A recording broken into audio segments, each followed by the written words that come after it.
let me do that and we'll be back. All right, so we got these twisted together here, and we have these two that we know we need to pull out. So again, you just take your Wago stick or your 1/8 inch Milwaukee driver, push it all the way in there nice and firm, and then you'll just be able to pull these right out, okay? So, just grab this, and you know, try and give yourself, you want to make it less of a rat's nest, so you kind of want to put these around so that, you know, they go in a way that is not going to disturb the other wires. So, all right, so here's a good example of something that we need to watch out for. All right, so I twisted those together, but again, there's so much things that you're trying to get by. You see the little piece of wire that's bent down? If you see that, you need to redo it and make sure that they're all together, because what can happen is that thing can pull down to the bottom of the insulation and water can touch it, and there's nothing good that can happen from that wire being out like that. So again, take your time, make sure you're doing a good job, because if you do it right, you won't have to do it again for another 5 years. This thing's been in here 5 years. So I'm gonna retwist that and I'm gonna get it in with 2 hands. So you're not gonna see me do it, but we just have to get it into that hole and it's hard to do. So I'll be back in a second. All right, so I got it in there. Pull that out. And then we'll pull on the 2 together. Then we'll pull on them individually.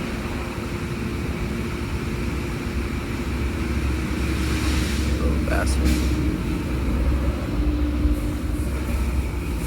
All right, so we got that. You hear that grinding?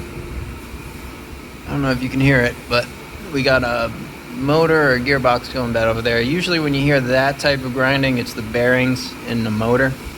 So we'll have to take a look at that next. But, all right, so we got all of them except for our black wire. And the nice part about the black wires is these are our communication wires. All right, so this is the one that's actually driving everything. So the black wire is either sending us back our common, which it looks like it is. Well, it's not a common because this is DC. So our DC negative is the one that we're switching, right? So it's probably going out on the gray wire here down to the photo eye, and then it's probably coming back on the black wire if the switch is made. So if this eye is seeing itself, it's going to take our blue DC negative, send it. Well, it's always sending it down on the gray, right? And then when the switch is made, we're really connecting the gray to the black. And then the computer inside sees the gray making a connection through the photo eye to the black wire, and that's how it knows that it's seeing itself. So the problem that we had was inside that connector down there, we had the gray wire or the blue wire shorted out to the black wire. And because that was happening, it couldn't ever turn off. So even if the switch was making or not making, it wouldn't allow it to come off because one of these 2 wires was shorted out to this one. All right, so we know it wasn't the brown wire, because if the brown wire was shorted out, what you would get is that one that we saw before that was totally burned up. See, because that's going to be a direct short. So a positive to a negative is going to create fire, basically. Negative to negative is just going to show us the signal coming up, and it will never turn off because it's shorted.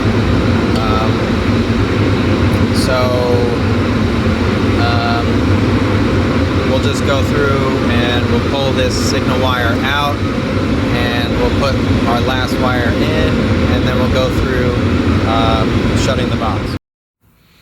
Okay, so this was our black wire. Again, we'll just tug on that just like all the other ones, and that's good. So here's our wire that we cut out, and obviously we got all the wires back in where they were, and that's why that is the best way of doing it, because you know everything's intact, everything's held nicely by this, and you can follow exactly where the wires go. And that's the beautiful part about the maintenance in the car wash is everything's already done. All we have to do is return everything to the way that we found it. So, you know, these things, they may be broken, but the wiring and everything, it all stays the same. There's no rocket science here. We're literally just taking what's there and replacing it. So that's that. So we're gonna push this back in here. I'm, you know, gonna make sure that there's no wires that can get caught in this ridge, because again, you'll cause shorts, and that's, you know, something we have to avoid at all costs. So these are kind of, that should be good, like it is. All right, so we'll get the cover.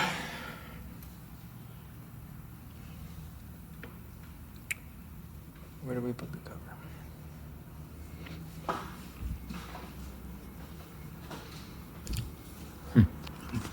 Here it is. There's no up or down, and since we don't have any wires looking like they're gonna go, we can just put it right on. And then we'll screw that back together, and I'll come back when we're putting all these wires back on. All right, so this is another one of those things I can't do with the camera, but we need to get this angle back on. So we had to take it off because we couldn't pull these with it up. So I'm going to put everything back up first so that I know what angles these cables want to be at when they're here. And then we'll go through and tie everything back together inside this little box that they got here. Okay, so this is what the cable should look like.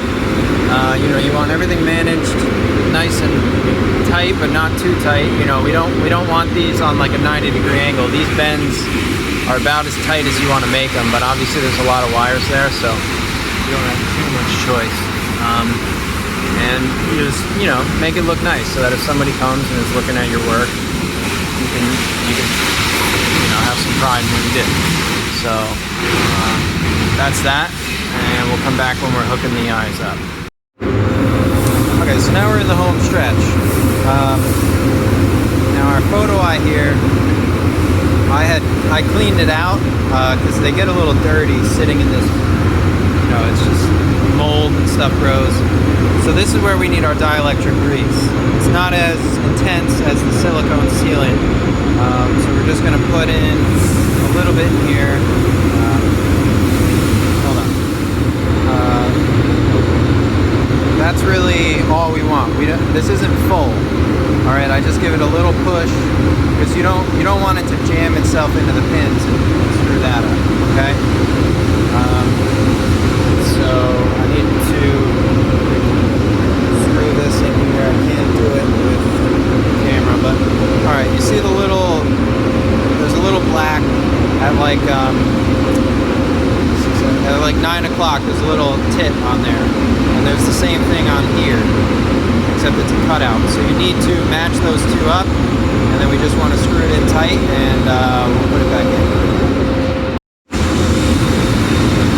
Alright, so we have a good amount of cable left over, but you want to be able to pull these things out to test them. So we want to be really gentle with how we get it back in there, but we do want to just create a loop, alright? And that'll give us enough spring to push this in without really hurting it at all. Alright, and then we're just going to force it back in there and get this through. Now again, there's really no tension on that wire in there, but because we put that loop, it's going to give it somewhere to push it. So we just need to take this, screw it back on, and then we'll turn the power back on in the machine and see what we get. Okay, so I have the emitter, which is on the driver's side, back in.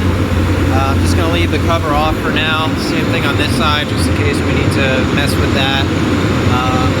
Again, we had to move the arm in so that we could get to that box without killing ourselves. So now we're just going to go turn the power back on the machine. Here's the breaker. Just turn that back on. Okay, so it's going to go through its thing here, and it's going to regain communication to the PLC.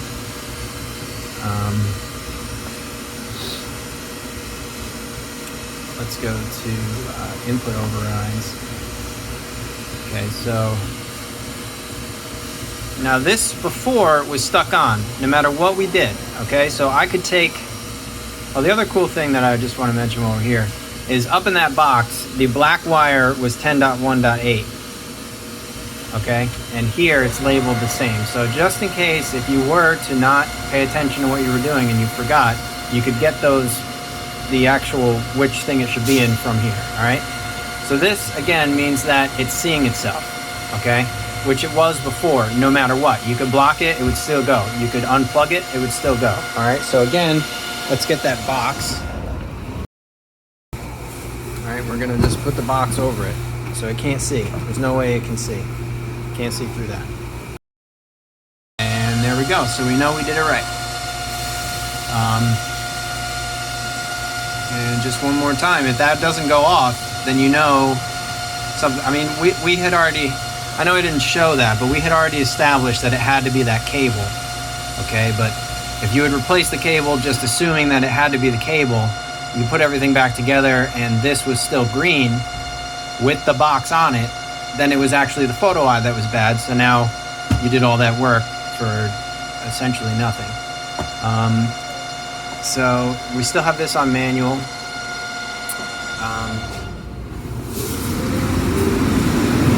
I'm gonna go through and clean everything up, and then we'll just return the machine to run, and it'll return all these things to home for us. So I'm gonna clean up, we'll be back. Okay, so we just we put the machine back to run. It's gonna say, you know, you wanna still do this? It's gonna cause the machine to run or move. We had cleaned up first, so we hit yes. And then it wasn't returning, so I had to just hit reset machine. Again, it's gonna say, are you sure you want to do this? It's going to cause the machine to move. We hit yes, and there is back in service. Now, each time it power cycles, it's going to do that.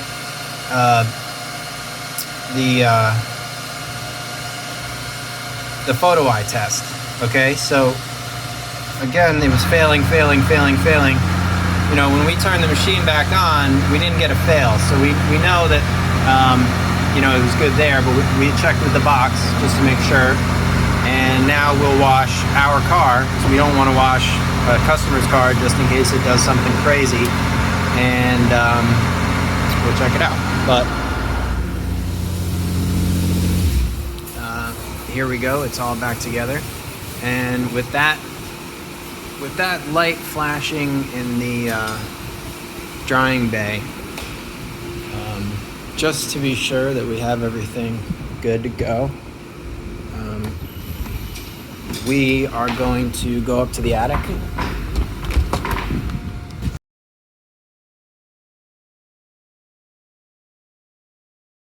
Alright, so this is our soft touch panel on the right. They're all labeled, which is nice. And here's our touchless.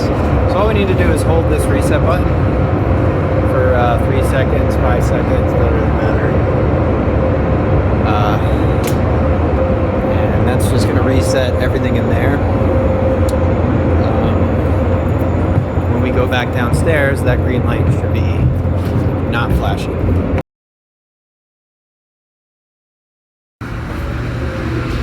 And there we go, no flashing light.